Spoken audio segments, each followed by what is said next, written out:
Tutuloy na natin yung pag-aaral tungkol sa pangalan ng Diyos. Ang sabi, may labanan.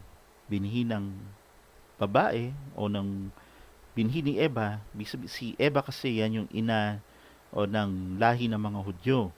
Binhi niya at labanan ng binhi ng ahas. Yung binhi ng babae, hahampasin yung ulo ng ahas, pero yung ahas o si Satanas, pwede niyang kagatin sa sakong yung binhi ng babae.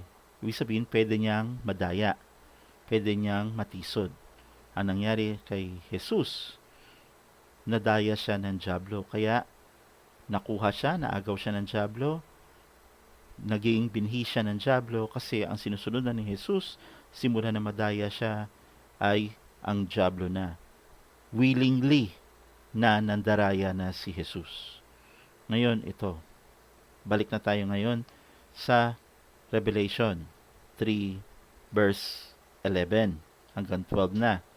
At sa panahon pala natin, itutuloy ko lang, ang ginamit ng dyablo na pandaraya ay ang nakasulat sa Lucas 9 verse 1 to 2 na darating o aral tungkol sa Kingdom of God na hindi kilala at pagpapagaling ng mga may sakit. Doon nadaya ang buong mundo. Kasi nga sa mga milagro na yan, na yung pala na binasa natin, ang Panginoon, hindi pala miracle healing, science. Sa Diablo, faith healing. Kasi nga, pag na-heal ka, you'll be having faith in Jesus na sa katotohanan ay nadaya ng Diablo. Linaw na. Balik na tayo sa Revelation 3 verse 11. Tuloy na natin sa 12. Ako'y dumarating na madali, panghawakan mong matibay na sa iyo, pang wagkunin ng sinuman ang iyong putong. Dito ang Panginoon na nagsasalita, hindi si Jesus. Malinaw na. Ang magtagumpay ay gagawin kong haligi sa templo ng aking Diyos at hindi na siya ilalabas pa doon. At isusulat ko sa kanya ang pangalan ng aking Diyos at ang pangalan ng bayan ng aking Diyos, ang bagong Jerusalem, na mananaog buhat sa langit mula sa aking Diyos at ang aking sariling bagong pangalan. Dito, sa talatang ito, si Jesus na nagsasalita. Sabi ni Jesus, yung nagtagumpay, gagawing haligi sa templo ng kanyang Diyos. Templo ng Diyos, ano ba yung templo na binabanggit? Yung bahay na tinawag sa pangalan. Mamaya, lilinaw sa atin yan. Hindi na siya lalabas pa doon kasi nga, pag dumating na yung tunay na inutusan, hindi na siya lalabas pa doon. Ibig sabihin, wala nang kapalit, wala nang kasunod. Last prophet. Kaya hindi na lalabas. Anong katunayan na yan yung last prophet? Isusulat ko sa kanya ang pangalan ng aking Diyos. Na ipakilala ni Maestro ang pangalan. Ito na nga, malalaman na natin sa recording na to. At muli po, aking papaalala, nagawa na ni Maestro ipakilala ang pangalan sa website na thename.ph para sa buong mundo. At ang pangalan ng bayan ng aking Diyos, ang bagong Jerusalem, na mananaog buhat sa langit mula sa aking Diyos. Pangalan ng bayan ng Diyos, yung bagong Jerusalem, pag sinabing bago, hindi na yung luma. Kasi yung luma, binigay na kay Satanas. Bagong Jerusalem, ito na yung bagong bayan ng Diyos. Na mananaog buhat sa langit mula sa aking Diyos. Ibig sabihin, makikita ng lahat. Hindi literal na bababa. Ito pa, at ang aking sariling bagong pangalan. Ang sabi ni Jesus, para makilala natin yung tunay na inutusan, 3 aral yung dala. Pangalan ng Diyos, pangalan ng bagong Jerusalem, at yung kanyang sariling bagong pangalan. Ano ba yung bagong pangalan ni Jesus? Kasi nga yung pagiging Jesus niya, hindi niya nagampanan. Kaya ang bago niyang pangalan, yan yung tala sa umaga, Lucifer. Kasi nga, failure yung naging mission niya. Ngayon, bagong Jerusalem, ibig sabihin may bagong bansa na ituturing ang Diyos na bagong Jerusalem. Mamaya maunawaan natin yan. At ang dala pa ng tunay na inutusan, pangalan ng Diyos. Ngayon, alamin na natin ang pangalan ng Diyos. Ang sabi ng Diyos dito, siya'y dumarating na madali. Pag sinabing dumarating, nangangahulugan, umalis ang Panginoong Diyos. Kailan nangyari yan? Isaiah 52:5-6. Ito pong nakasulat. Ngayon nga, anong ginagawa ko rito? Sabi ng Panginoon. Malinaw. Ano pang ginagawa ko rito? Ibig sabihin, alis na nga siya. Kumbaga, wala ng purpose. Yamang ang aking bayan ay dinala ng walang ano-ano kasi nga nakuha na ng dyablo. Yung mga Hudyo. Silang nangagpupuno sa kanila ay nagsisiungal, sabi ng Panginoon, at ang aking pangalan ay natutungayaw na lagi buong araw. Ito naman ang matindi. Pangalan ng Diyos na tutungayaw na lagi buong araw. Ibig sabihin, hindi kilala. Pero nababanggit ang kanyang pangalan araw-araw. Jehovah, Yahweh, Allah, El Shaddai, Allah, Hashem, Adonai, kung ano-ano pang pangalan. Hindi yan natutungayaw. Kasi ginagalang, kasi nga akala nga pangalan ng Diyos. Ito, pangalan ng Diyos, araw-araw nababanggit kung ano-anong mga sinasabi tungkol sa pangalan na yan. Di pala natin alam, yung pala ang pangalan ng Diyos. Ngayon, dahil natutungayaw ang kanyang pangalan, anong gagawin ng Diyos? Verse 6, kaya't makikilala ng aking bayan ang aking pangalan, kaya't matatalastas nila sa araw na yaon na ako yaong nagsasalita, narito ako nga. Kaya naman, ang sabi ng Diyos, dahil natutungayaw na yung pangalan niya, ipapakilala niya na ang kanyang pangalan sa kanyang bayan at para malaman natin na siya daw yung nagsasalita. Tanong, literal ba to na magsasalita ang Panginoon Diyos sa atin? Dito natin babasahin sa Exodus 20 verse 18 to 19. Ito po ang nakasulat. At nakikita ng buong bayan ang mga kulog at ang mga kidlat at ang tunog ng pakakak at ang bundok na umuusok at ang makita ng bayan ay nanginig sila at tumayo sa malayo. At sinabi nila kay Moises, magsalita ka sa amin at aming didinggin, datapwat wag magsalita ang Panginoon, datapwat wag magsalita ang Diyos sa amin, baka kami ay mamatay. Hindi pala pwedeng magsalita ang Panginoon Diyos ang direkta sa tao. Mamamatay ang tao.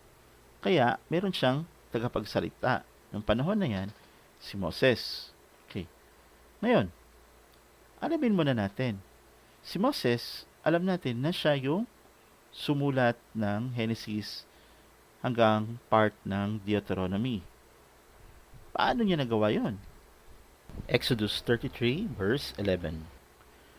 At nakikipagsalitaan ang Panginoon kay Moises ng mukhaan gaya ng isang taong nakikipagsalitaan sa kanyang kaibigan. Nangangahulugan. Kaya pala niya na isulat kasi kinikwento sa kanya ng Panginoon Diyos. Ngayon, ang tanong, ang Diyos ba pwede mo makita ang kanyang mukha? 33:20. At kanyang sinabi, hindi mo makikita ang aking mukha sapagkat hindi maaaring makita ako ng tao at mabuhay. Nangangahulugan, nilinaw sa 33:20 na ang Diyos hindi natin pwedeng makita ng mukhaan. At nilinaw sa 33 verse 11 na si Moses kausap ng Diyos. Kaya, noong panahon ni Moses, siya yung tagapagsalita. Sa panahon natin, wala na si Moses. Sino yun ang tagapagsalita? Balik naman tayo ulit ngayon sa Deuteronomy 18:18 to 19. At aking palilitawin sa kanila ang isang propeta sa gitna ng kanilang mga kapatid na gaya mo. At aking ilalagay ang aking mga salita sa bibig niya at kanyang sasalitain sa kanila ang lahat ng aking iutos sa kanya. Hindi ito Hudyo, nag-iisang inutusan, hindi nag-aral, ilalagay ng Diyos sa salita sa bibig ng inutusan. At mangyayari na sino mang hindi makikinig sa aking mga salita na kanyang sasalitain sa aking pangalan, ay aking sisiyasatin niyaon sa kanya. Magsasalita ito sa pangalan ng Diyos. Tanong, bakit magsasalita siya sa pangalan ng Diyos?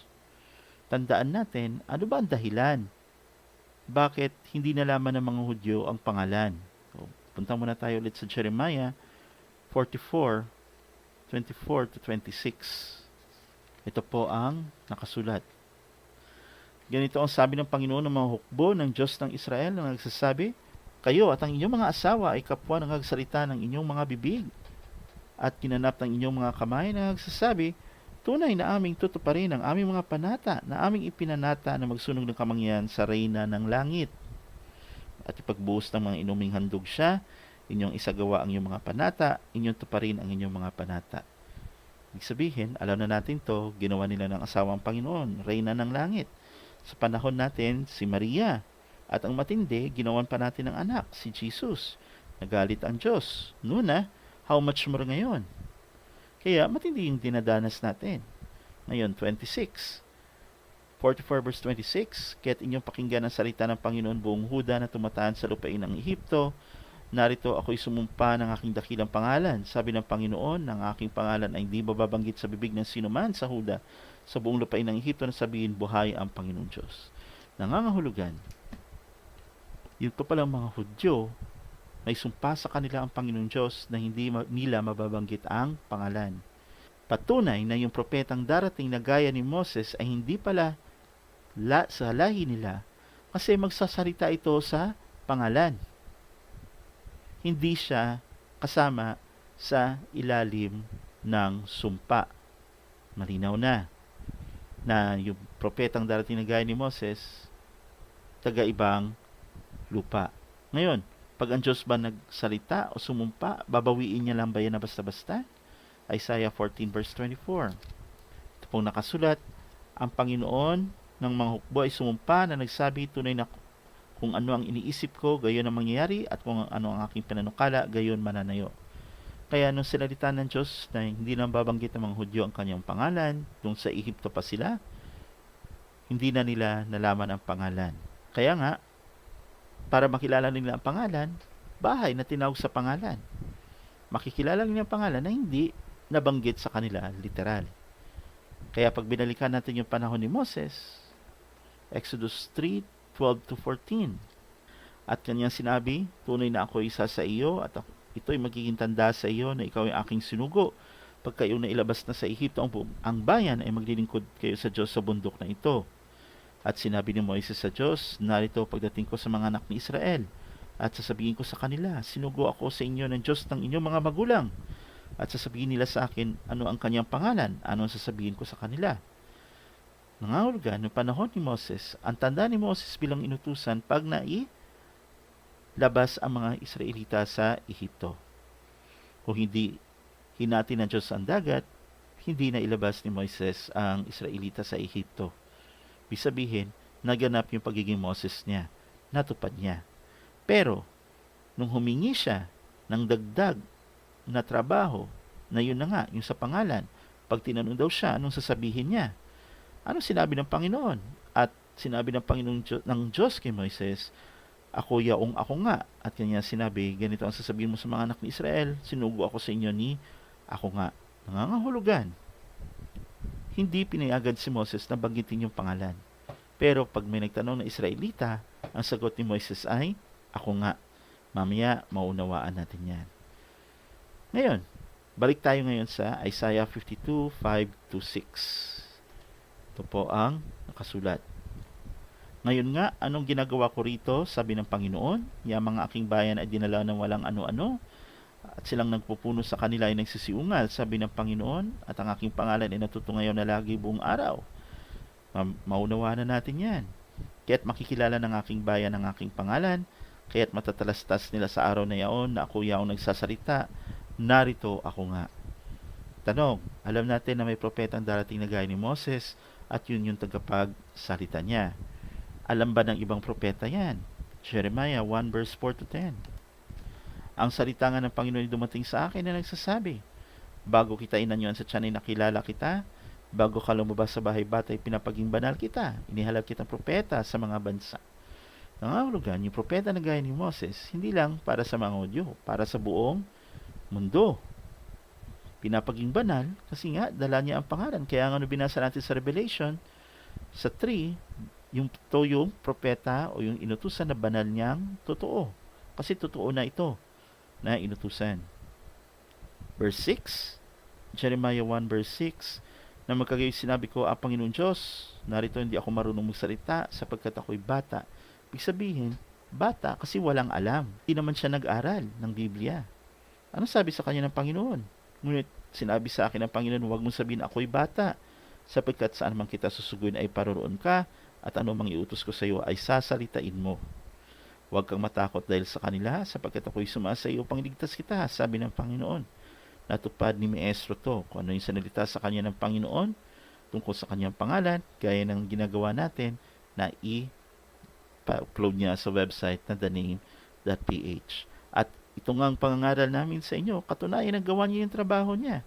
Kasi kung hindi rin namin malalaman paano ipaliwanag. Ngayon, tuloy na ho natin sa 9, 1 verse 9, na magkagayon iniunat ang Panginoon ng kanyang kamay at inipo ang aking bibig at sinabi sa akin ng Panginoon, narito inilagay ko ang aking mga salita sa iyong bibig. Natupad yun, Deuteronomy 18:18-19. Tingnan mo, aking pinagpupuno ka sa araw na ito sa mga bansa at sa mga kaharian, upang magalis at magbagsak, upang magsira at magwasak, upang magtayo at magtatak. Dito, sinulat ni Propeta Jeremias, yung darating na propeta na gaya ni Moses. Propeta sa mga bansa, nilagyan ng Diyos sa salita sa bibig niya, at ang trabaho nito ay manggiba. Sabihin, pag nangaral na siya, may mga magigiba. Okay. Ano ba yung babagsak na yan?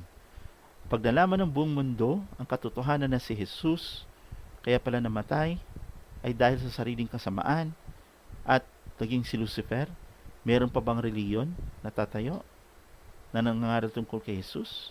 Wala na. At yan po yung katunayan. Ngayon, alamin natin, sabi ng Diyos, makikilala daw yung pangalan niya ng kanyang bayan. Sino na ba yung bayan ng Diyos ngayon? Yung dati pa ba? Zechariah 13 verse 9. Ito pong nakasulat, at aking dadalhin na ikatlong bahagi sa apoy, at sila'y dadalisayin ko na parang pilak na dalisay, at sila'y susubukin ko na parang pagsubok sa ginto. Sila'y magsisitawag sa aking pangalan, at aking silang didinggin. Aking sasabihin siya'y bayan ko, at kanyang sasabihin ang Panginoon ay aking Diyos.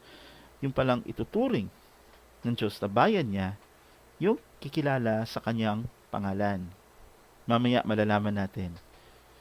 Yung kikilala na sa pangalan ng Diyos, yun yung tuturing na kanyang bayan. Ngayon, balik na tayo ngayon sa Isaiah 52 verse 6 ulit. Kanina, 52 verse 5 to 6. Ngayon, sa 52 verse 6 na tayo.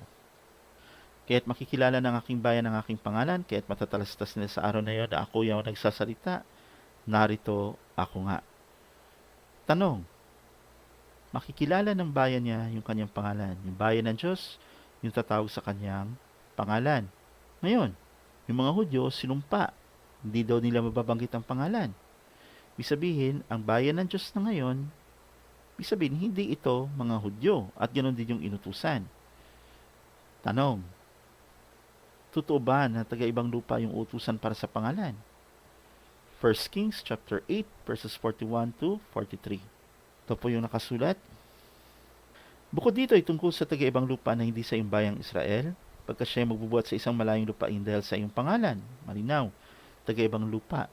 Hindi siya kasama sa sumpa. Kasi ang sumpa ng Diyos na hindi mababanggit ang pangalan niya ay para lang sa mga Hudyo. Siya, hindi siya Hudyo, taga-ibang lupa siya. Kaya nga, makakapagsalita siya ng malinaw tungkol sa pangalan ng Diyos kasi wala siya sa sumpa. Nilinaw pa ni Solomon. 42, sapagkat kanilang mababalitaan ang iyong dakilang pangalan at ang iyong makapangyarihang kamay at ang iyong unat na bisig, pagka siya'y paririto at dadalangin sa dako ng bahay na ito. Dinggin mo nga sa langit na iyong tahanang dako at idalangin, at gawin mo ang ayon sa lahat na idalangin sa iyo ng taga-ibang lupa, upang makilala ng lahat ng mga bayan sa lupa ang iyong pangalan. Ito na nga ho, nagawa ni Maestro, thename.ph. Upang matakot sa iyo, gaya ng iyong bayang Israel, at upang kanilang makilala na ang bahay na ito na aking tinayo ay sinatawag sa pamamagitan ng iyong pangalan. Malinaw, yung propeta ang darating. Hindi siya lahi ng mga Hudyo, foreigner siya. Papakilala yung ang pangalan ng Diyos sa buong mundo sa website na thename.ph, nagawa niya na. At para makilala natin na yung bahay na tinayo ni Solomon para sa pangalan ng Diyos, sino lang ang taong nakapagpaunawa sa atin yan? Di ba si Maestro? Natupad yung sinalita ni Solomon. Ngayon, alamin natin, totoo ba nakakausapin tayo ng Panginoong Diyos? At totoo ba natatawagin niya tayo sa kanyang pangalan? Babasa natin kanina sa Jeremiah 15:16, yung salita ng Diyos, maramdaman natin yung pagkatamis nito na gaya ng pulot dahil makikilala natin ang kanyang pangalan at tatawagin niya tayo sa kanyang pangalan. Alamin natin. Kausapin na natin o dinggin natin yung salita ng Panginoon. Isaiah 48 verses 6 to 12. Ito pong nakasulat. Iyong narinig, tingnan mong lahat ito, at kayo, hindi ba ninyo ipahayag? Ako'y napakita sa iyo ng mga bagong bagay mula sa mga panahong ito, sa makatwid bagay, mga kubling bagay na hindi mo naalaman. Ngayon lang natin nalaman. Ngayon lang natin naunawaan. Mga nalikha ngayon at hindi mula ng una. At bago dumating ang araw na ito ay hindi mo nangarinig, baka iyong sabihin, narito aking nangalaman. Ibig sabihin, itong nababasa natin ngayon para sa panahon natin. At hindi natin pwedeng sabihin na alam na natin. Kasi nga, ang kinagisnan nating aral, hindi naman ito yon. Aral na ng reliyon. Totoo ba na hindi natin alam yan dati? Verse 8, oo, hindi mo narinig. Oo, hindi mo naalaman. Kausap tayo ng Panginoon. Oo, mula ng una hindi nabuksan ang iyong pakinig sapagkat talastas ko na ikaw ay gumawa na totoong may kataksilan at tinawag na mananalansang mula sa bahay bata. Kausap tayo lahat dito. Walang pwedeng magyabang na hindi naloko ng reliyon. Verse 9, dahil sa aking pangalan ay aking iurong aking galit at dahil sa kapurihan ko ay aking ititigil upang huwag kitang ihiwalay. Ganun tayo kahalaga sa Panginoon. Narito dinalisay kita, ngunit hindi parang pilyak. Pinili kita sa urno ng kadalamhatian. Ito na ngayong panahon natin. Dahil din sa akin aking gagawin niyaon, sapagkat bakit talapastanganin ang aking pangalan? At ang kwalatian ko ay hindi ko ibinigay sa iba. Kasi nga, hindi na matiis ng Diyos na tutungayaw ang kanyang pangalan. Anong pangalan ng Diyos? Inyong dinggin ako, O Jacob, Israel na tinawag ko. Ako nga, ako ang una, ako rin ang huli. Liwanagin natin ha. Jacob, Israel na tinawag ko. Ang Jacob, yan din si Israel. Ako nga, ako ang una at ko rin ang huli. Tinawag niya tayong Israel. Nangangahulugan, ang pangalan ng Diyos ay Israel. Anong katunayan? Daniel 9 verse 19. O Panginoon, dinggin mo, O Panginoon, patawarin mo, O Panginoon, yung pakinggan at gawin, huwag mong ipagpaliban. Alang-alang sa iyong sarili, kasi nga natutungayaw na yung pangalan niya. O Diyos ko, sapagkat ang iyong bayan at ang iyong mga tao ay tinatawag sa iyong pangalan. Ano ba ang bayan ng Diyos? Israel. Mga tao ng Diyos, ang tawag, Israel. Bayan at mga tao na tinatawag sa kanyang pangalan, ano ang pangalan ng Diyos? Israel. Pakinggan natin yung salita ng Panginoon. 2 Chronicles 7 verse 12 to 14. Ito po ang nakasulat. At ang Panginoon ay nagpakita kay Solomon sa gabi at sinabi sa kanya, aking narinig ang iyong dalangin at pinili ko ang dakong ito na sa aking sarili na pinakabahay na hainan. Kung aking sarhan ang alangit na anupat wag magkaroon ng ulan, o kung aking utusan ang balang na lamunin ang lupain, o kung ako'y magsugo ng salot sa gitna ng aking bayan. Kung ang aking bayan na tinatawag sa pamamagitan ng aking pangalan ay magpakumbaba at lumalangin at hanapin ang aking mukha at talikuran ng kanilang masamang mga lakad, aking ang didinggin sa langit at ipatatawad ko ang kanilang kasalanan at pagagalingin ko ang kanilang lupain. Malinaw.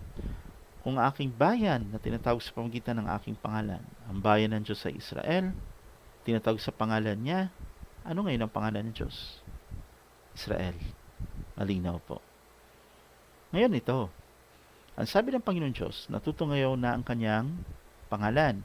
Yung pangalan niya, nasa bayan niya. Kaya kung ano yung sinabi natin sa Israel, sa bayan ng Israel, sinasabi natin sa Diyos kasi nga, pangalan niya yon. Alamin natin, nabanggit ba ng Panginoon yan? Ezekiel 35, 11 to 15. Ito po ang nakasulat. Kaya't buhay ako, sabi ng Panginoong Diyos. Ayun, malinaw. Buhay ang Panginoong Diyos. Aking gagawin ayon sa iyong galit at ayon sa iyong pananaghili na iyong pinakilala sa iyong pagtatanim laban sa kanila, at ako'y pakikilala sa gitna nila pagka aking hahatulan ka. Ito na nga yung paghatol ng Diyos. At iyong malalaman na akong Panginoon ay nakarinig ng lahat mong panunungayaw na iyong sinalita sa mga bundok ng Israel. Pag may sinabi tayo tungkol sa Israel, sinabi natin sa Panginoon kasi nga dala ang kanyang pangalan. Ganun pa man, huwag munang mag-celebrate ang mga Hudyo. Kasi nga, ang bayan na kilalanin na ng Diyos, ang bayan na kikilalanin ng Diyos, ay ang bayang kikilala sa kanyang pangalan. Malinaw na. Ngayon, basahin ko po ang 12 ulit, 35:12. At inyong malalaman na akong Panginoon ay nakarinig ng lahat mong panunungayaw na iyong sanalita laban sa mga bundok ng Israel, na sinasabi, nangalagay na sira mga yaon, nangabigay sa atin upang lamunin. Ito na nga, yung panahon natin ngayon, kung ano-ano sinasabi tungkol sa bansang Israel sa Middle East. 13, at kayo nangagmalaki laban sa akin ng iyong bibig, at inyong pinarami ang inyong mga salita laban sa akin, aking narinig yaon. Ito na nga. Ganito ang sabi ng Panginoong Diyos, pagka ang buong lupa ay nagagalak, aking gagawin kang sira.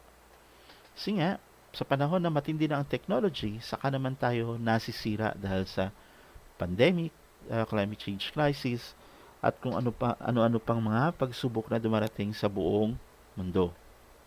15. Kung paanong ikaw ay nagalak sa samana ng sambahayan ng Israel dahil sa sira, gayon ang gagawin ko sa iyo, ikaw ay magiging sira o bundok ng Seir. At buong Edom, oo, lahat ng ito at kanilang malalaman na ako ang Panginoon. Sinabi, bundok ng Seir, sa mga taga-Edom yan. If you're not an Israelite, you're an Edomite. Seir, sumisimbolo sa buong mundo. Tuloy natin ang basa sa Ezekiel 36:20 hanggang 23. At nang sila'y dumating sa mga bansa na kanilang pinaruunan, kanilang nilapastangan ang aking banal na pangalan. Dito ang kausap ng Diyos, itong mga Hudyo na. Okay. Sa pagsasabi ng mga tao tungkol sa kanila, ang mga ito ay ang bayan ng Panginoon at nagsisilabas sa kanyang lupain. Dito, tinutukoy na ng Diyos ang ginawa ng mga Hudyo tungkol sa kanyang pangalan. Ngunit iginalang ko ang aking banal na pangalan na nilapastangan ng sambayan Israel sa mga bansa na kanilang pinaruunan. Kasi ang mga Hudyo, pag may ginawang hindi maganda sa ibang bansa na kanilang tinutuluyan, ang madadamay pangalan ng Diyos. Nangangahulugan, dito pinapakita ng Panginoon Diyos yung dalawang side, kung paano kinutya ng taga-ibang lupa ang kanyang pangalan at kung paano din nilapastangan ng mga Hudyo ang pangalan ng Diyos. Basahin na po natin sa Ezekiel 36:22. Kaya't sabihin mo sa sambahayan ni Israel, ganito ang sabi ng Panginoong Diyos, hindi ko ginawa ito dahil sa inyo o sambahayan ni Israel, kundi dahil sa aking banal na pangalan na iyong nilapastangan sa mga bansa na inyong pinaruunan. Nangangahulugan, mensahe ito para sa mga Hudyo upang malaman lang nila na nilapastangan nila ang pangalan ng Diyos din sa pinaggagawa nila. Ngayon, ano na ngayon ang gagawin ng Diyos? 23, at aking babanalin ang aking dakilang pangalan na nalapastangan sa mga bansa na yung nilapastangan sa gitna nila at malalaman ng mga bansa na ako ang Panginoon, sabi ng Panginoong Diyos, pagka ako'y ariing banal sa inyo sa harap ng kanilang mga mata. Sabihin, makikita na yung kabanalan ng kanyang pangalan na nasa website na thename.ph. Tanong, itong mga Hudyo, sabi binigay na kay Satanas. Panahon ni Hitler, muntik na silang maubos, pero bakit hindi sila hinayaang maubos? Sa kasaysayan, maraming pagkakataon na pwede silang ubusin yung lahi nila. Pero bakit hanggang ngayon nandyan pa rin? Anong dahilan? Unang Samuel 12:22. Ito po ang nakasulat, sapagkat hindi pababayaan ng Panginoon ang kanyang bayan dahil sa kanyang dakilang pangalan, sapagkat kinalulugdan ng Panginoon na gawin kayong bayan niya. Malinaw, kaya pala hindi sila pinababayaan dahil dala nila ang kanyang pangalan. Totoo ba yan? Anong dahilan? Bakit sila naligtas? Meron bang pagkakataon na nung unang panahon na halos napapalibutan na sila ng kaaway nila? At bakit hindi sila pinabayaan ng Diyos? Anong dahilan? Punta na tayo ngayon sa Joshua 7:7-9. At isa pa, kaya po malinaw na sinabi doon kanina na pag nakilala na natin ang pangalan ng Diyos, maunawaan natin yung Biblia. Makakain na natin yung salita ng Diyos na ma-appreciate natin yung tamis na gaya ng pulot. Kasi nga, ang kwento ng Bible ay tungkol sa bayan ng Israel. Kasi nga, yung bayan niya, dala-dala yung kanyang pangalan. Malinaw na. At ngayon, sa panahon natin, ang tuturing na ng Diyos na bayan niya, yung kikilala na sa kanyang pangalan. Napakaganda ho ng kwento ng aral o salita ng Diyos na naipakita ni Maestro. Na hindi niya pinag-aralan, patunay na talagang nilagay nga ng Diyos sa kanyang bibig at kanyang salita tungkol sa kanyang pangalan. Ngayon, basahin na natin ang Josue 7:7-9. At sinabi ni Josue, ay o Panginoong Diyos, bakit mo pinatawid ang bayang ito sa Jordan upang ibigay kami sa kamay ng mga Amoreo na ipalipol kami? Nakaltigil sana kaming masaya at nakataan sa dakong yaon ng Hordan. O Panginoon, anong aking sasabihin pagkatapos ng mga anak ng Israel ay makatalikod sa harap ng kanilang mga kaaway? Sapagkat mababalitaan ng mga Kananeo at ang lahat na nanahan sa lupain at kami ay kukubkubin at ihiwalay ang aming pangalan sa lupa. At ano ang iyong gagawin sa iyong dakilang pangalan? Pag nawala yung pangalan namin, paano yung pangalan mo? Yan ang sabi ni Joshua. Malinaw. Ngayon, binasa natin kanina, binigay na sila kay Satanas. Nabasa natin, kaya sila nililigtas dahil dala nila ang pangalan. Inamin ba nila na sila ay makasalanan? Awit 106:6-8. Kami ay nagkasala na kasama ng aming mga magulang. Kami ay nakagawa ng kasamaan, kami ay nagsigawa ng masama. Hindi na unawa ng aming mga magulang ang iyong kababalaghan sa Ehipto. Hindi nila inalala ang karamihan ng iyong mga kagandahang loob, kundi naging mapanghimagsik sa dagat, sa pangkidlugay sa dagat na mapula. Inaala yung panahon ni Moses. Tandaan natin yung darating na inutusan, gaya ni Moses. Kung si Moses, inilabas niya ang mga Hudyo sa Ehipto sa panahon natin, sa pamagitan ng salita ng Diyos na kanyang ipinahayag sa atin to the name.ph, inilabas naman tayo ni Maestro sa mga maling aral. Kaya parang parallel kay Moses. Ngayon, verse 8, gayon may iniligtas niya sila dahil sa kanyang pangalan upang kanyang maipabatid ang kanyang matibay na kapangyarihan. Hindi pala ito kwento lang ng isang bayan. Kwento ito ng isang bayan na kung saan binigay ng Diyos ang kanyang pangalan. Malinaw na po. Ang tanong, ito, di ho ba yung pangalan ng Israel, binigay lang yan kay Jacob? Ano ba yung kwento nun? Yan ang aalamin natin ngayon. Dito po sa Genesis 32:24-30. At naiwang mag-isa si Jacob. Tandaan natin mag-isa lang si Jacob. At nakipagbuno ang isang lalaki sa kanya hanggang sa magbukang liwayway.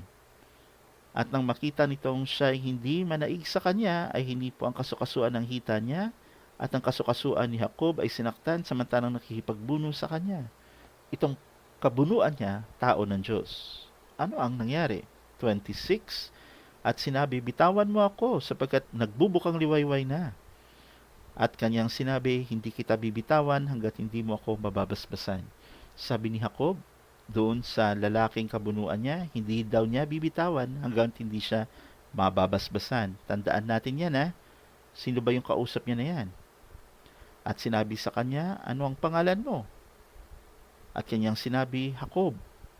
28, at sinabi niya, hindi na tatawaging Jacob ang iyong pangalan, kundi Israel, sapagkat ikaw ay nakipagpunyagi sa Diyos at sa mga tao at ikaw ay nanaig.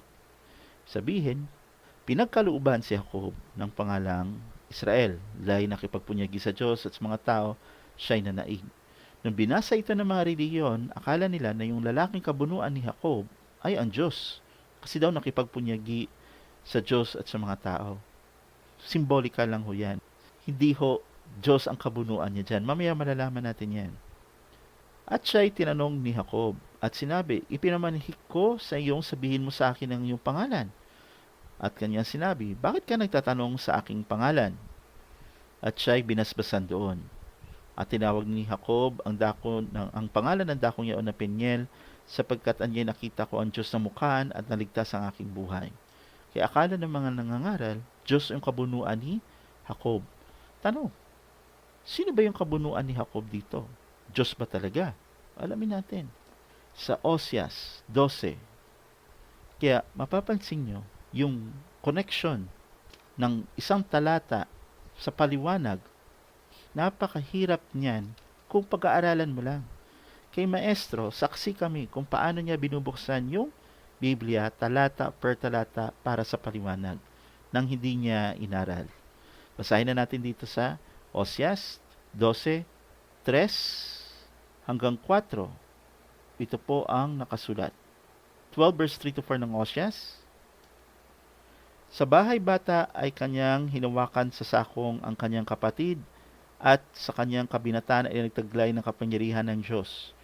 Oo, siya ay nagtaglay ng kapangyarihan sa anghel at nanaig, at siya'y tumangi sa tamantik sa kanya, at nasumpungan niya siya sa Bethel, at dooy nakipagsalitaan siya sa atin. Nangangahulugan, ang kabunuan ni Jacob ay hindi pala ang Diyos, kundi anghel ng Panginoon, lalaki na sugo ng Diyos o anghel ng Diyos. Ngayon, itong tanong, kaninong pangalan yung binigay nung anghel kay Jacob na Israel? Basahin natin dito sa Exodus 23:20-21. Tandaan natin, ang ginamit ng anghel ng Diyos na pangbasbas kay Jacob ay binigyan siya ng pangalang Israel. Kanino bang pangalan yon? Exodus 23:20-21, narito aking sinusugo ang isang anghel sa unahan mo, upang ingatan ka sa daan at upang dalhin ka sa dakong aking inihanda sa iyo. Isang anghel. Mag-ingat kayo sa kanya at tingin ninyong kanyang tinig, huwag ninyong mungkahiin siya. Yan yung babala ng Diyos sa anghel. Kaya nga takot si Jacob doon sa inutusan. Sapagkat hindi niya patatawarin ang inyong pagsalansang, sapagkat ang aking pangalan ay nasa kanya.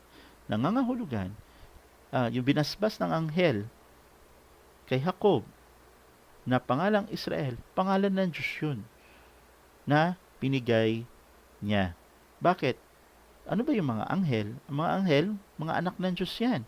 Anong katunayan? Job o Job 1:6. Isang araw nga nang ang mga anak ng Diyos ay nagsiparoon ng nagsirap sa Panginoon, na si Satanas ay naparoon din naman na kasama nila. Yung mga anghel ng Diyos, anak ng Diyos pala yan, ayon sa nakasulat sa Job. Kaya, pag anak ka ng Diyos, kaninong pangalan ang dala mo? Pangalan ng Ama. Kaya nga, yung pangalang Israel na binigay kay Jacob ng anghel, pangalan ng Diyos yun. Kaya nga, yun yung pinangbasbas niya. Tanong, sa panahon natin ngayon, ang symbolikal na anghel, gaya ng binasa natin kanina dun sa Revelation, ay si Maestro. Kaya nga, tayo ay makikinig sa kanyang sinasalita tungkol sa salita ng Diyos, sapagkat dala niya yung pangalan. At yung mga aral na yan ay nandoon sa website na thename.ph na siyang sinishare namin ngayon sa inyo. Pero pag nakinig tayo doon sa inutusan, anong pagpapala? Exodus 23:22. Datapwat kung didinggin mong lubos ang kanyang tinig at gagawin mong lahat ng aking sinasalita, ay magiging kaaway nga ako ng iyong mga kaaway, kaalit ng iyong mga kaalit. Pag dinidig natin yung sinalita ng anghel at gagawin ang sinasalita ng Panginoon, yung inutos ng Panginoon, may pagpapala tayo sa Panginoon. Ito po yung nakasulat. Tanong, tandaan natin kay Jacob pa rin muna tayo. Yung pangalan ng Diyos, binigay kay Jacob. Kaya lumalabas si Jacob, dahil siya ang unang binigyan ng pangalan ng Israel, siya yung parang firstborn. Nakasulat ba yan? Exodus tayo ulit. Exodus 4:22. At iyong sasabihin kay Paraon, ganito ang sabi ng Panginoon, ang Israel ay aking anak, aking panganay. Malinaw. Firstborn niya si Jacob. Bakit? Kasi nga, nilagay ng Diyos ang kanyang pangalan sa pamagitan ng kanyang anghel kay Jacob. Malinaw po. Ngayon na natin naliwanagan yan. Ngayon, yung pangalang Israel, nagtapos lang ba yan kay Jacob? Basahin natin. Genesis 35:9-11. At ang Diyos ay napakita uli kay Jacob nang siya'y manggaling sa Padan Aram at siya'y pinagpala. At sinabi sa kanya ng Diyos, ang pangalan mo ay Jacob, ang pangalan mo hindi natatawagin pang Jacob, kundi Israel ang itatawag sa iyo. At tinawag ang kanyang pangalan ng Israel. Kanina, yung anghel lang ang nagsalita. Ngayon, ang Diyos na nag-confirm. At sinabi sa kanya ng Diyos, ako ang Diyos na makapangyarihan sa lahat. Ikaw ay lumago at dumami ka. Isang bansa at isang kapisanan ng mga bansa ay magmumula sa iyo, at ang mga hari ay lalabas sa iyo mga balakang. Ibig sabihin, kapisanan ng mga bansa. Kasi nga, buong mundo magiging isang sambahayan. Magiging isang Israel na lahat. Malinaw na, alam na natin yung pangalan ng Diyos, nilinaw, Israel. Ano ngayon ang biyaya sa atin? Awit 91:14-16. Ito pong nakasulat. Sapagkat kanyang inilagak ang kanyang pag-ibig sa akin, kaya't iniligtas ko siya. Aking ilalagay siya sa mataas, sapagkat kanyang naalaman ang pangalan ko. Siya'y tatawag sa akin at sasagutin ko siya. Ako'y sa kanya sa kabagabagan. Aking ililigtas siya at pararangalan siya. Aking bubusugin siya ng mahabang buhay, at ipaikita ko sa kanya ang aking pagliligtas. Ngayon, sasagutin na tayo kasi alam na natin ang kanyang pangalan. Totoo ba na yung kikilala sa pangalan ng Diyos, hindi niya papabayaan? Awit 9 verse 9 to 10. Ito pong nakasulat. Ang Panginoon naman ay magiging matayog na muog sa napipighati, matayog na muog sa mga panahon ng kabagabagan, at silang nakakaalam ng iyong pangalan ay maglalagak ng kanilang tiwala sa iyo, sapagkat ikaw, Panginoon, ay hindi mo pinabayaan sila nagsisihanap sa iyo. Malinaw. Tanong, paano natin nasabi na sa panahon na nga natin itong dakilang pagpapahayag ng pangalan ng Diyos? Kasi nga, anumang bagay na wala sa panahon, baliwala rin yan eh. Totoo bang sa panahon na natin? Ano ba yung tanda na talagang nasa tamang panahon na tayo? Basahin natin sa Zacarias 13:7 to 9. At darating ba na ang buong mundo makikilala ang pangalan ng Diyos? Kasi nga, baka mamaya aralan tayo ng aral, wala naman palang patutunguhan, suntok sa buwan lang. Dito po tayo sa Zacarias 13 verse 7 to 9.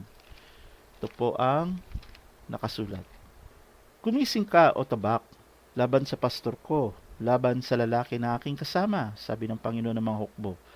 Tanda natin galit ang Diyos dun sa lalaki na kanyang kasama.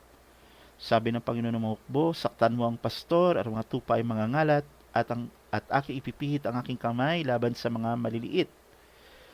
At mangyari sa buong lupain, sabi ng Panginoon, 2 bahagi ay mahiwalay at mamamatay, ngunit ay 3 ay may iwan. Nangahulugan, ang panahon binahagi sa 3. Hindi population ng mundo ang pinag-uusapan dito. Ang unang panahon, yan yung pagparusa doon sa pastor at pangangalat ng tupa, at ang pangalawang panahon ay ang pagpihit ng kamay ng Panginoon laban sa mga maliliit. Ano ngayon ay 3 bahagi ng panahon? 9.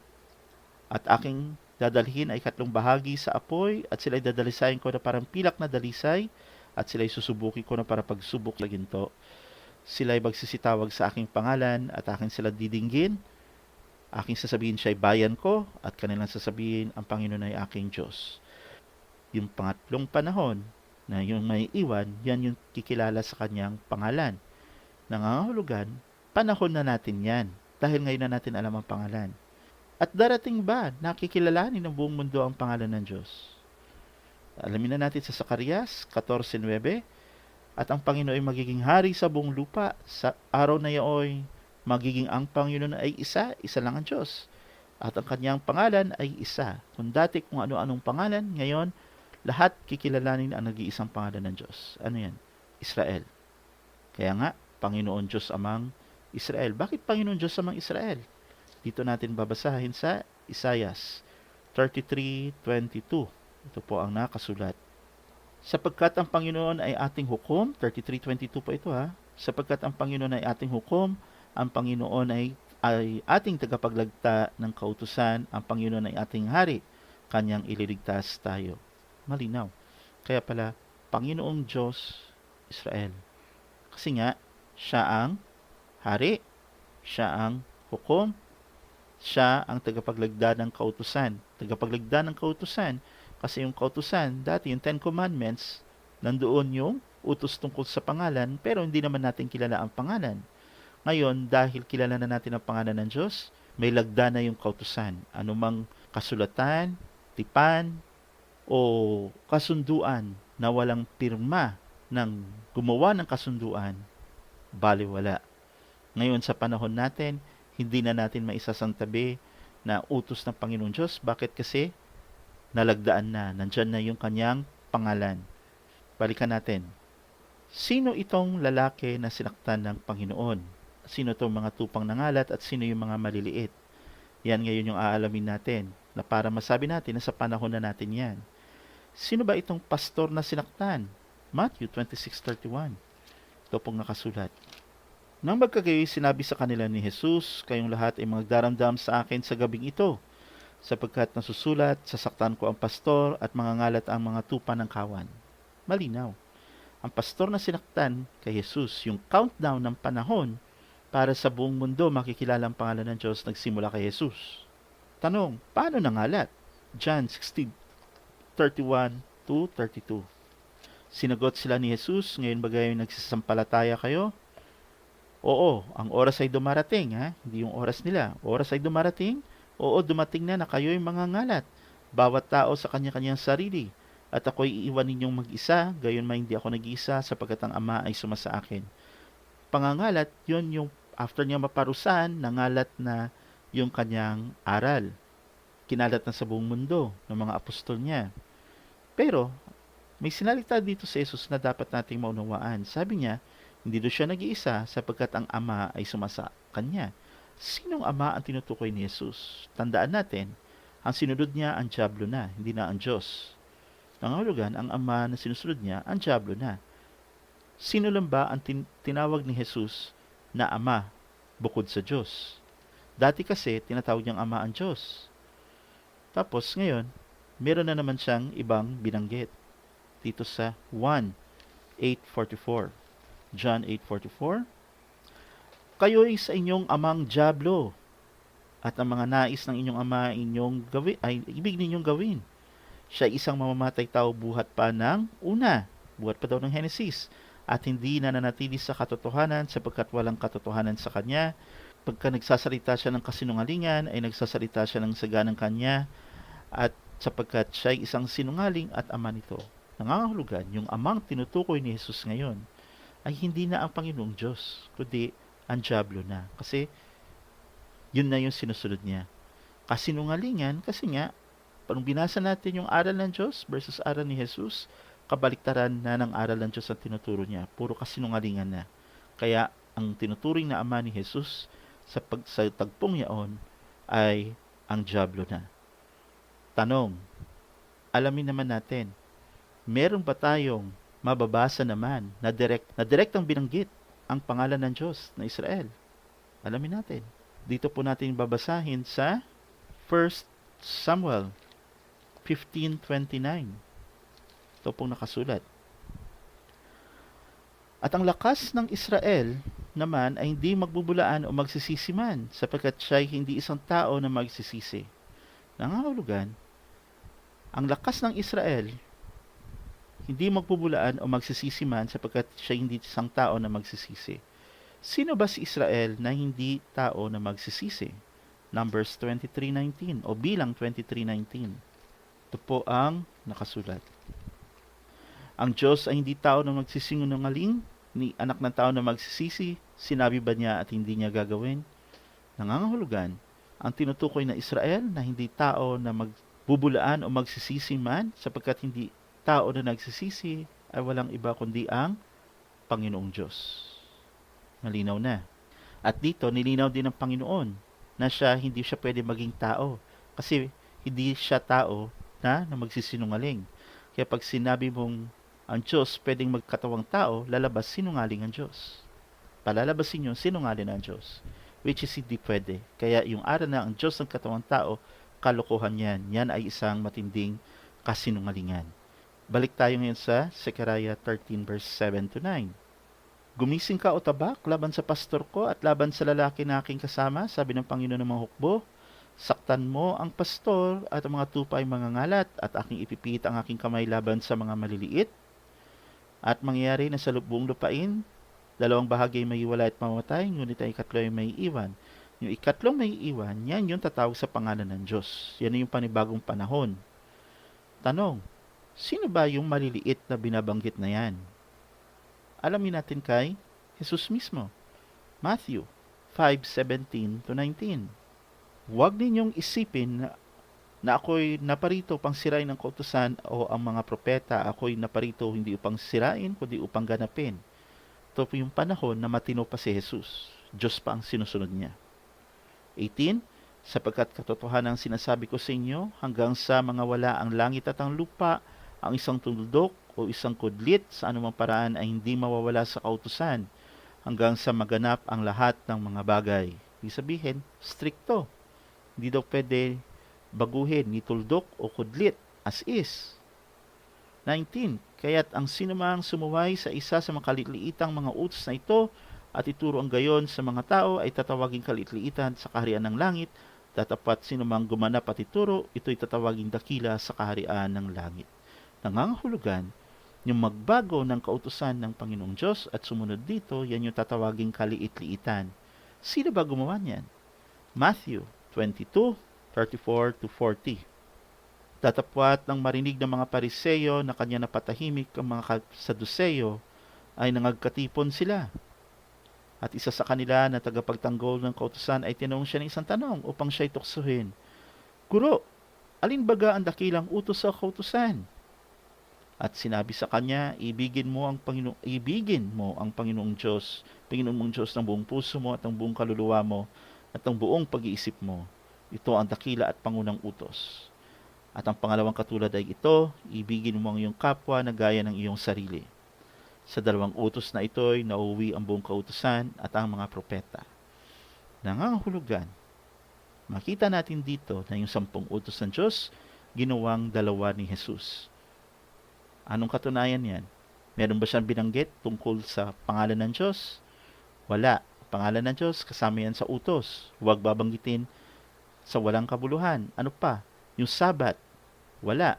Isabihin, literal na ginawa niyang dalawa. Kaya yung kalitiitan na binabanggit na kung saan galit na galit ang Diyos ay yung mga sumunod sa aral ni Jesus. Yung Kristyanismo, mga reliyon, yung mga kung ano-anong tinuro na aral tungkol sa Diyos na pagbabago ng kanyang kautusan. Yan yung kaliit-liitan. Kaya ang matitira sa panahon na parating yung kikilala sa kanyang pangalan. Anong kahalagahan ng pangalan ng Diyos sa panahon natin ngayon? Tandaan natin yung galit ng Diyos doon sa maliliit, doon sa mga sumusunod sa maling aral na lalo-lalo na tinuro ni Jesus. Ano kahalaga yung pangalan ng Diyos? Joel 2:31 to 32. Ang araw ay maging kadiliman at ang buwan ay dugo bago dumating ang dakila at kakilakilabot ng kaarawan ng Panginoon.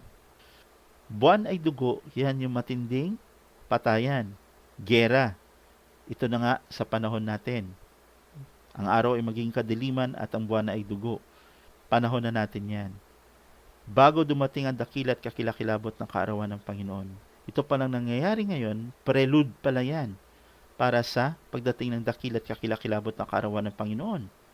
Sino lang maliligtas? At mangyayari na ang sino mang tumawag sa pangalan ng Panginoon ay maliligtas. Sapagkat sa bundok ng Sion at sa Jerusalem, doon niya ang nangakatanan, gaya ng sinabi ng Panginoon, at sa nangalabi ay ang mga tinatawag ng Panginoon. Yung kikilala lang sa pangalan ng Diyos at tatawag lang, yun lang yung maliligtas. Pag dumating yung dakila at kakilakilabot ng kaarawan ng Panginoon.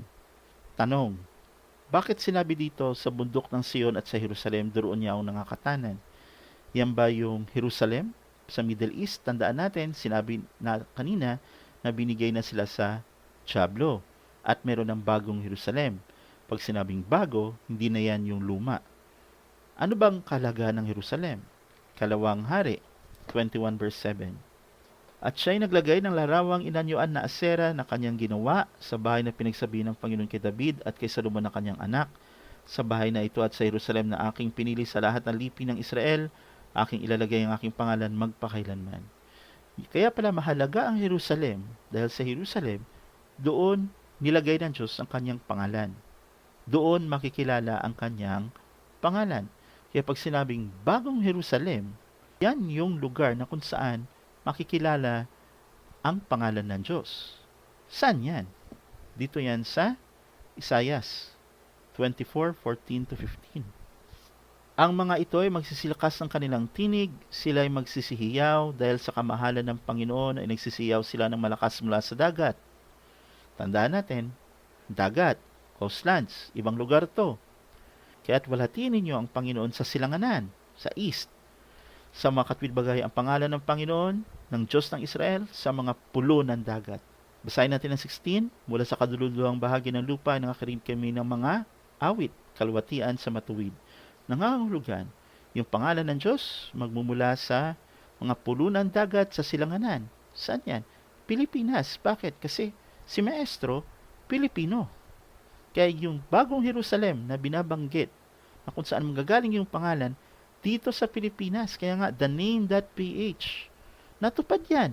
Dahil sa thename.ph, nakilala ang pangalan ng Diyos gawa ni Maestro Eranio Evangelista, isang Pilipino. Meron pa nga siyang sinabi kung bakit maganda yung ibig sabihin ng pagiging Pilipino. Pilipino, pinili na, pinino pa. Chosen and refined. Kaya lang, mangyayari yan kung lahat tayo kikilala sa pangalan ng Panginoon. Tanong, totoo ba na yung pangalan ng Diyos hindi manggagaling sa lugar ng mga Hudyo? Basahin natin. Tandaan natin ang layo natin sa lugar ng mga Hudyo. Isaias 30 verse 27. Narito ang pangalan ng Panginoon ay magmumula sa malayo na nagniningas ng kanyang galit. Ito na, yung galit niya. At nasa umiilang lang na salimut na usok at ang kanyang mga labi ay puno ng pagkagalit at ang kanyang dila ay gaya ng mamumugnaw na apoy. Malinaw. Hindi galing sa mga Hudyo yung pangalan. Kaya kung ano man yung tinuturo ng mga Hudyo tungkol sa Diyos, hindi na yan valid. Kasi nga ang pakikinggan lang natin, yung propetang darating na inutusan, actually dumating na nga yung propeta Yung propetang inutusan na gaya ni Moses na hindi nag-aral, nadala yung pangalan na walang iba kundi sa Maestro Evangelista. Tanong, totoo ba na wala na ang Diyos sa mga Hudyo? Isaiah 65 verse 1. Ako'y napagsasanggunian ng mga hindi nagsipagtanong tungkol sa akin. Ako'y nasusumpungan nila hindi nagsihanap sa akin. Aking sinabi, narito ako sa bansa na hindi tinawag sa aking pangalan. Yung bayan ng Diyos dati, yung tinawag sa kanyang pangalan. Pero ang bayan ng Diyos ngayon, yung kikilala sa kanyang pangalan. Kaya, bawat tao sa mundo, anumang lahi, anumang kulay, pag kinilala mo ang pangalan ng Diyos, tuturing ka ng Diyos na bayan niya. Isa kang Israel, bagong Israel. Kaya pang buong mundo, kumilala sa pangalan ng Diyos, magiging isang Israel lahat. Isang sambayan ni Israel. Bilang panghuling talata sa recording na ito, marami pa tayong pag-uusapan, pero dito natin tatapusin muna sa pagbabasa natin ito. Sa Isaiah 64 verses 1 to 2, and then Isaiah 64, 6 to 7. O buksan mo sana ang langit na ikaw ay bumaba, na nga mga bundok ay gumuho sa iyong harapan. Ito na nga, kung nakikita natin mga kalamidad, tanda na pala yan ng pagpapakilala ng Panginoon. Gaya ng kung nililiyaban ng apoy ang siitan at ng kung pinakukulo ng apoy ang tubig, upang ipakilala ang iyong pangalan sa iyong mga kaaway, upang ang bansa ay manginig sa iyong harapan. Ito ang trabaho natin, ipakilala ang pangalan ng Diyos sa mga kaaway. Kaya ito yung ginawa naming mga kasama ni Maestro. Kahit wala na siya, kahit pinagpahinga na siya ng Panginoon, tinuloy-tuloy namin ang gawain. Tinuloy namin ang website, tinuloy namin ang pagkakalat ng aral niya sa social media. Tuloy na natin. 64, 6 to 7. Sapagkat kaming lahat ay naging parang marumi, at ang lahat naming katwiran ay naging parang basahang marumi, at nalalantang gaya ng dahon kaming lahat, at tinatangay kami ng aming kasamaan na parang hangin.